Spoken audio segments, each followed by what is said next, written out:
Chers amis de YouTube, chers abonnés et puis les autres éventuellement, je tiens d'abord à vous saluer,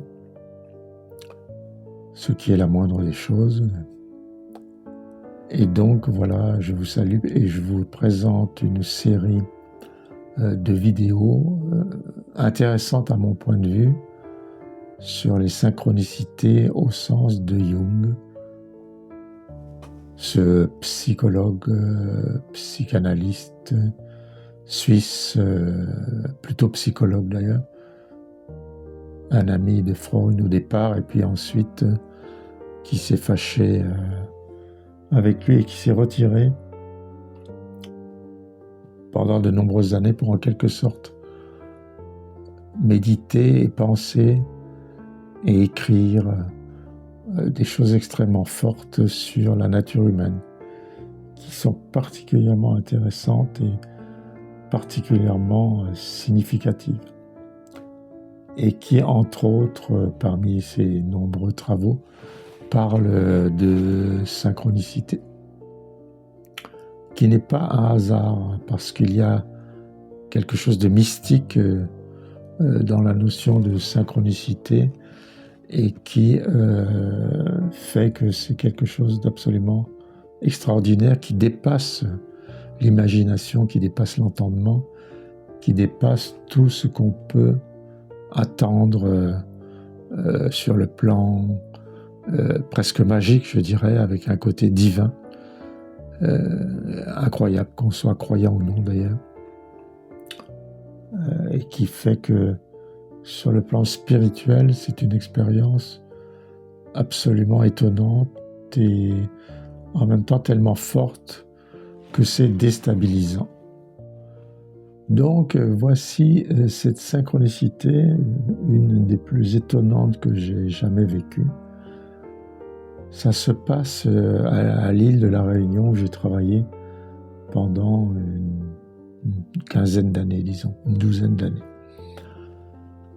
Un jour, j'habitais à peu près une trentaine de kilomètres de Saint-Paul, de la Réunion, et je décide d'aller au restaurant. Et je vois à l'approche je visite l'endroit où il y avait les restaurants, et je vois à l'approche de l'un d'entre eux quelque chose qui est écrit et qui dit « Roumazav ». Bon, le roumazav, je connaissais parce que j'avais voyagé à Madagascar, et c'est un plat relativement rare, mais qu'on peut faire à La Réunion parce qu'on trouve les breads en question qui sont les breads mafan. Et ce bread, qui est une espèce d'herbe, en quelque sorte, on peut dire, par exemple en France, on a les épinards pour comparer, ou les pissenlits qu'on mange, etc. Ce bread mafan, c'est un bread qui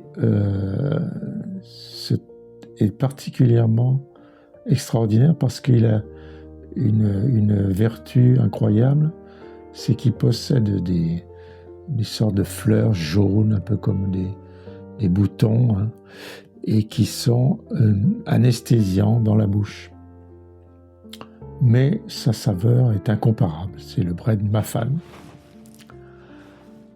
Donc on fait de la viande de bœuf cuisinée un peu comme un pot-au-feu, et puis on met ces breads.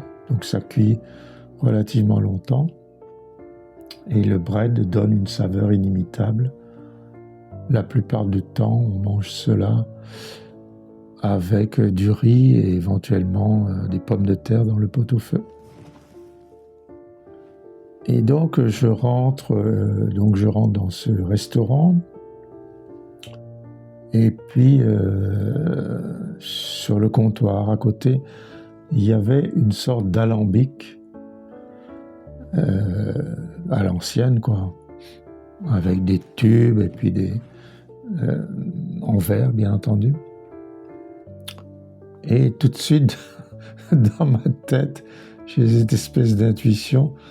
Je me dis, ça, c'est la machine à remonter le temps. Et puis je m'installe et je discute un peu avec le patron, etc. quoi. Bon.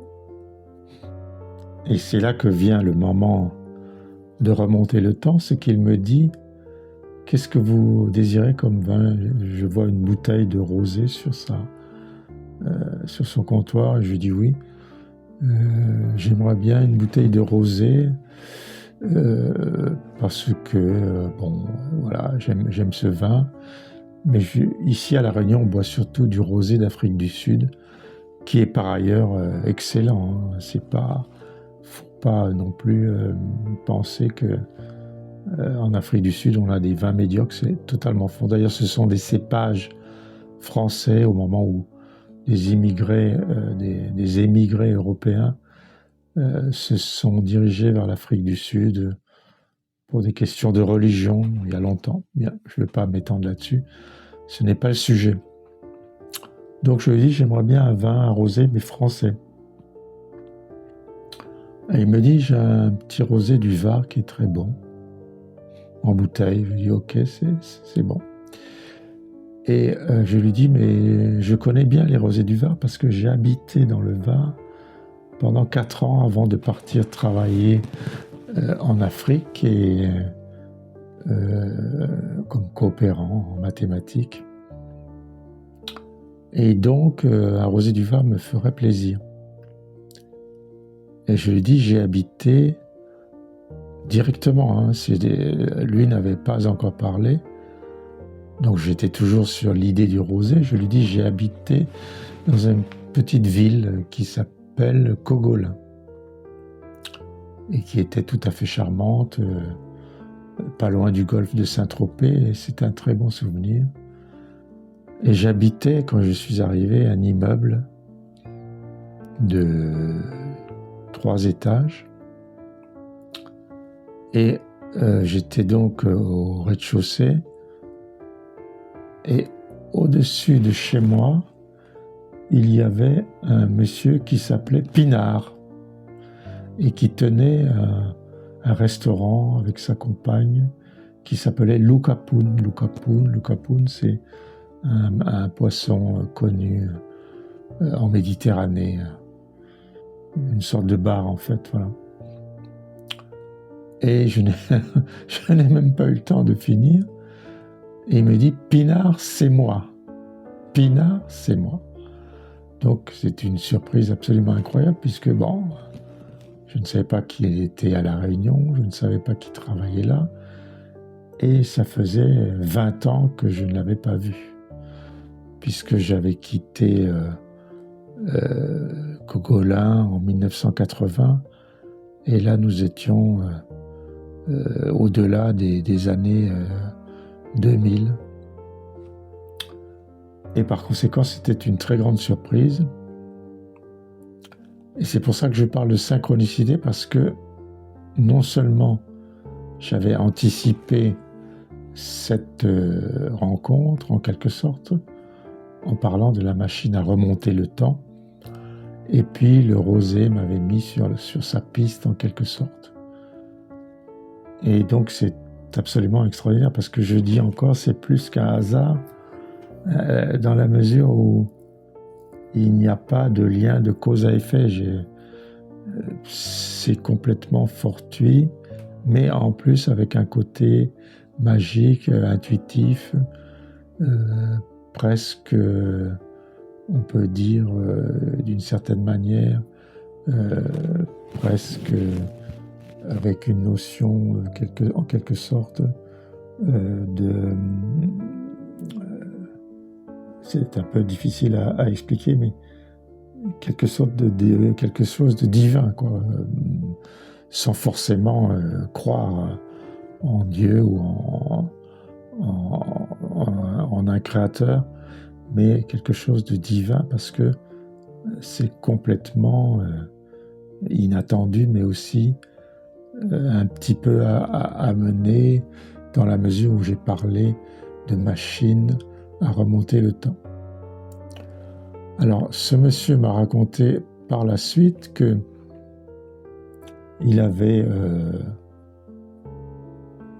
eu quelques problèmes parce qu'il avait plus ou moins, sans forcément le faire exprès, mais plus ou moins fréquenté, puisqu'il tenait un restaurant, des gens mal intentionnés. Et il avait toujours, qui le recherchait bien entendu en France, et qu'il avait toujours une arme de poing pas loin de sa caisse, de son tiroir caisse. Et il m'a dit, à ce moment-là, j'ai pensé qu'il m'avait retrouvé. Donc il était particulièrement inquiet. Donc en quelque sorte, j'ai frôlé la catastrophe. Dieu merci, il a vu que, au bout d'un moment, il s'est rendu compte que je n'avais rien à voir avec ces gens-là. Et ça m'a peut-être sauvé la vie. Malheureusement, je n'ai pas pu revoir ce monsieur parce que j'ai eu un poste à Mayotte et j'ai quitté donc la Réunion. Et quand je suis revenu, j'étais pas trop bien parce que Mayotte, ça m'avait un peu traumatisé. Il y avait des voleurs qui rôdaient dès que la nuit tombait. Et c'était à cause de l'immigration comorienne. Et c'était très stressant et par conséquent, je n'ai pas eu l'opportunité, en revenant à La Réunion, de revoir ce monsieur. Je le regrette beaucoup parce que j'aurais aimé discuter plus longtemps avec lui, mais bon, c'est comme ça, ainsi va la vie. Merci pour votre écoute et si vous avez des synchronicités à me raconter, faites-moi part de cela parce que je trouve ça absolument passionnant et surprenant et en même temps,